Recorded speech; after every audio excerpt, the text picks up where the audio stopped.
Marie court, virage et talus, aide de houx, cailloux et petits pontons. Marie ne sent plus ses pieds, ses songes sont aujourd'hui tout pleins de joie et si légers. Après le petit étang, Marie s'appuie sur un vieux tronc. Elle ferme les yeux longtemps en souriant. Et celui qui s'amuse avec ses joues rougies par la course, c'est le vent. Celui qui a promis est fidèle. Marie le sait et se le redit tout bas. Marie remercie puis repart. Elle descend prudemment le sentier de rocailles et de sable qui croise le sentier des falaises. Mais la pente est sévère. Marie voit bien qu'elle dévale sans fin vers un vallon profond, si fort que les roches pointues font des grimaces méchantes, comme si la colline montrait les dents. Ouh là là, quoi faire là ? Marie regarde au loin vers en bas, puis de l'autre côté vers le haut, aussi loin que ses petits yeux peuvent attraper l'horizon. Une grande maison, elle la voit. Une grande maison avec un large toit vert sombre et marron. De jolies fenêtres hautes à volets zébrés et dessous les fenêtres un large banc tout coquet. Et de la fumée dans la cheminée qui serpente et enroule une écharpe légère au cou de 3 hauts sapins.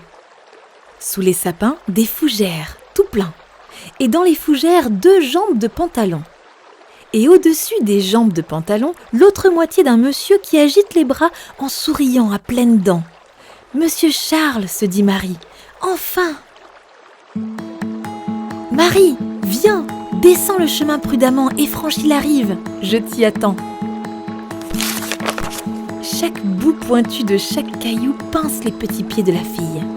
Chaque galet qui roule sous sa main semble lui tendre le piège de son dos lisse qui soudain se retourne et dévale le long vallon. Il semble qu'elle n'ait pour se retenir de tomber que les vilaines tiges de chardon qui griffent la peau tendre de ses petits doigts. « Courage, Marie !» crie Monsieur Charles. « Tu y es bientôt. Tu vois le ruisseau et l'eau si fraîche qui roule sur les herbes. Tu es arrivée, Marie.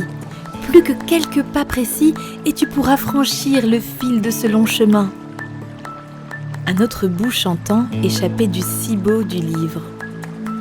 « Si tu as la foi comme une graine de moutarde, tu pourras soulever une montagne, tu vois. » Toute pleine d'un courage tout nouveau, Marie laisse là son vieux sac de peau et se dégage du vilain vallon en 3 grands pas et 7 petits bonds. Arrivée au fil de l'eau, elle sent les algues fines chatouiller ses talons, et l'eau froide qui danse sur ses mollets, et le sable mou qui gigote sous la plante des pieds.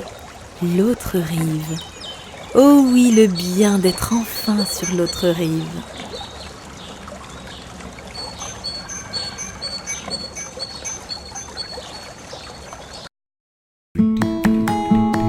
Dans le creux d'un large vallon, là depuis tant de jours qu'on dirait depuis toujours. Neuf est son livre beau, et ses yeux qui voient loin, 2 chats, et ses petits piétons. C'est là que petite Marie vit.